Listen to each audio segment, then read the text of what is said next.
नमस्कार, मैं कात्यायनी सिंह और आप देख रहे हैं न्यूज लाइव। आईआईएमटी विश्वविद्यालय के 7 छात्रों का लर्निंग रूट्स में चयन, बिजनेस डेवलपमेंट एग्जीक्यूटिव के रूप में करेंगे कार्य। आईआईएमटी विश्वविद्यालय और आईआईएमटी इंजीनियरिंग कॉलेज के 7 छात्र छात्राओं का चयन प्रतिष्ठित e learning platform company learning routes में बिजनेस डेवलपमेंट एग्जीक्यूटिव के पद पर हुआ है।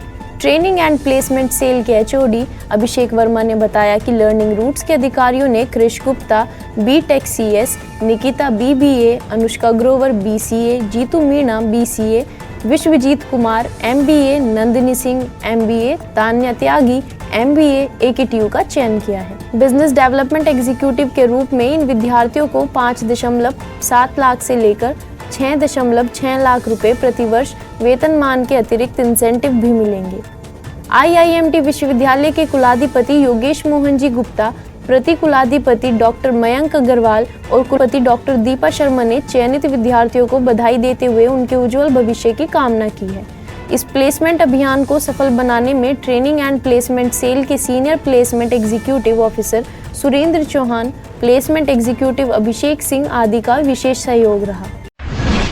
देश में पहली बार ट्रेन से दागी गई मिसाइल, अग्नि प्राइम का किया सफल परीक्षण। देश में पहली बार ट्रेन से मिसाइल का सफल परीक्षण किया गया है। रक्षा मंत्री राजनाथ सिंह ने कहा कि भारत ने रेल आधारित मोबाइल लॉन्चर प्रणाली से मध्यम दूरी की अग्नि प्राइम मिसाइल का सफल परीक्षण किया है।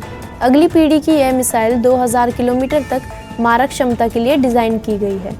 रक्षा मंत्री ने कहा कि विशेष रूप से डिजाइन किए गए रेल आधारित मोबाइल लॉन्चर से किया गया यह अपनी तरह का पहला प्रक्षेपण था। इस सफल परीक्षण ने भारत को उन चुनिंदा देशों के समूह में शामिल कर दिया है जिनके पास मोबाइल रेल नेटवर्क से लॉन्च सिस्टम विकसित करने की क्षमता है। यह 2 स्टेप वाली कैनिस्टर मिसाइल है और अग्नि सीरीज भी पूर्ववर्ती मिसाइलों से हल्की है। रक्षा विशेषज्ञों का मानना है रेल आधारित मोबाइल लॉन्चर सिस्टम देश की सामरिक रक्षा क्षमताओं में मील का पत्थर साबित होगा। ग्रेटर नोएडा में पीएम मोदी ने किया यूपी इंटरनेशनल ट्रेड शो का उद्घाटन, कहा हम यही नहीं रुकेंगे, जीएसटी पर सरकार देगी एक और खुशखबरी। प्रधानमंत्री मोदी ने ग्रेटर नोएडा में यूपी इंटरनेशनल ट्रेड शो का उद्घाटन किया और कहा कि अर्थव्यवस्था की मजबूती के साथ टैक्स को और कम किया जाएगा। पीएम मोदी ने जीएसटी की दरों में और कटौती के भी संकेत दिए। पीएम मोदी ने कहा कि हमने भारत के लोगों की आय और बचत में वृद्धि की है, हम यही नहीं रुकने वाले हैं। जैसे जैसे हम अपनी अर्थव्यवस्था को मजबूत करते रहेंगे, हम टैक्स को कम करना जारी रखेंगे। इसके साथ ही जीएसटी सुधारों की प्रक्रिया निरंतर चलती रहेगी। प्रधानमंत्री ने कहा कि भारत अपनी स्थिति मजबूत कर रहा है और अब अपने विकास के लिए दूसरे देशों पर निर्भर रहना स्वीकार नहीं करेगा। एक और दुनिया जहां अनिश्चितता और व्यवधान का सामना कर रही है तो दूसरी ओर भारत आकर्षक विकास कर रहा है। कार्यक्रम में मुख्यमंत्री योगी आदित्यनाथ समेत कई प्रमुख नेता मौजूद रहे।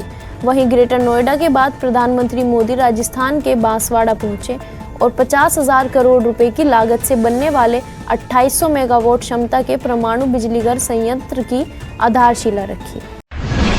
वेस्टइंडीज के खिलाफ टेस्ट सीरीज के लिए भारतीय टीम का ऐलान, करुण नायर को नहीं मिली जगह।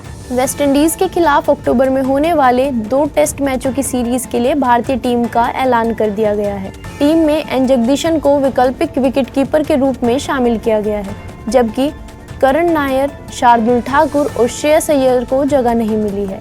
वहीं रविंद्र जडेजा को उपकप्तान बनाया गया है और देवदत्त पड्डक्कल को भी टीम में शामिल किया गया है। इसके अलावा शुभमन गिल टीम का नेतृत्व करेंगे और टीम में यशस्वी जायसवाल, साई सुदर्शन, ध्रुव जुरेल विकेटकीपर, वाशिंगटन सुंदर, जसप्रीत बुमराह, अक्षर पटेल, नीतीश रेड्डी, मोहम्मद सिराज, प्रसिद्ध कृष्णा और कुलदीप यादव को टीम में शामिल किया गया है। वहीं श्रेयस अय्यर ने बीसीसीआई को पत्र लिखकर अपनी पीठ की समस्या के बारे में पहले ही अवगत करा दिया था। एशिया कप फाइनल से पहले बीसीसीआई और पीसीबी में बड़ी तकरार, हारिस रऊफ और फरहान की आईसीसी से शिकायत। बीते रविवार को एशिया कप के सुपर 4 मुकाबले में पाकिस्तानी ओपनर साहबजादा फरहान ने भारत के खिलाफ अर्धशतक पूरा करने के बाद गन सेलिब्रेशन किया था। इसके साथ ही हारिस रऊफ ने विमान गिराने का इशारा किया था। इस मामले को लेकर बीसीसीआई ने मैच रेफरी एंड पायक्राफ्ट से पाकिस्तानी खिलाड़ी हारिस रऊफ और साहबजादा फरहान की शिकायत करते हुए खिलाफ कड़ी कार्रवाई की मांग की है। इसके साथ ही बीसीसीआई ने अभिषेक शर्मा और शुभमन गिल के खिलाफ हारिस रऊफ के भिड़ने पर भी आपत्ति जताई है। बीसीसीआई ने दोनों पाकिस्तानी खिलाड़ियों की आईसीसी से शिकायत की है। इसके साथ ही हारिस रऊफ और साहबजादा फरहान के वीडियो भी मेल में अटैच कर भेजे गए हैं। उधर पीसीबी की शिकायत पर मैच रेफरी ने 14 सितंबर को पाकिस्तानी कप्तान से हाथ नहीं मिलाने के मामले में टीम इंडिया के कप्तान सूर्य कुमार यादव से जवाब मांगा है।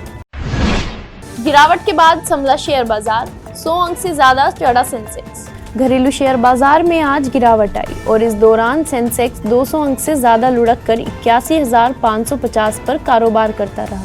इस दौरान निफ्टी में करीब 70 अंक की गिरावट आई और ये 25,000 पर ट्रेड करता नजर आया।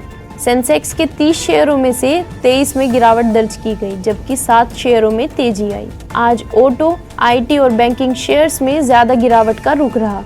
वहीं बीएसई के 30 शेयरों वाले सेंसेक्स ने शुरुआती गिरावट के बाद रिकवरी करते हुए 100 अंक की बढ़त ले ली, तो दूसरी ओर एनएसई का निफ्टी 25,100 अंक के करीब खुला। दूसरी ओर एशियाई बाजारों में जापान का निक्केई 0.2% बढ़त के साथ 45,719 के लेवल पर और कोरिया का कॉस्पी 3,471 पर फ्लैट कारोबार करता रहा। इसके अलावा हांगकांग का हैंग सेंग इंडेक्स 0.32% चढ़कर 26,603 पर और चीन का शंघाई कंपोजिट 0.15% बढ़त लेकर 3,859 पर नजर आया। कई दिनों की तेजी के बाद सराफा बाजार में गिरावट, सोना और चांदी के कम हुए रेट। देश में सोना चांदी के भाव में लगातार बदलाव हो रहा है। कई दिनों की तेजी के बाद सोने और चांदी के भाव में आज गिरावट आई। दिल्ली, जयपुर, नोएडा, लखनऊ, गाजियाबाद जैसे शहरों में 10 ग्राम 24 कैरेट सोने का रेट 1,15,500 रुपए के आसपास रहा। इसके साथ ही चांदी की कीमत 1,39,900 रुपए प्रति किलोग्राम दर्ज की गई। वहीं आधिकारिक वेबसाइट iBazaarRates.com के अनुसार 999 शुद्धता के सोने का भाव 1,13,232 रुपए प्रति 10 ग्राम और 995 शुद्धता के सोने का रेट 1,12,779 रुपए प्रति 10 ग्राम रिकॉर्ड किया गया। इसके साथ ही 999 शुद्धता की चांदी का भाव 1,34,556 रुपए प्रति किलोग्राम दर्ज किया गया। आज के लिए बस इतना ही। कल फिर मिलेंगे आपसे देश और दुनिया की नई जानकारियों के साथ। तब तक के लिए देखते रहिए और सब्सक्राइब करिए IIMT मीडिया।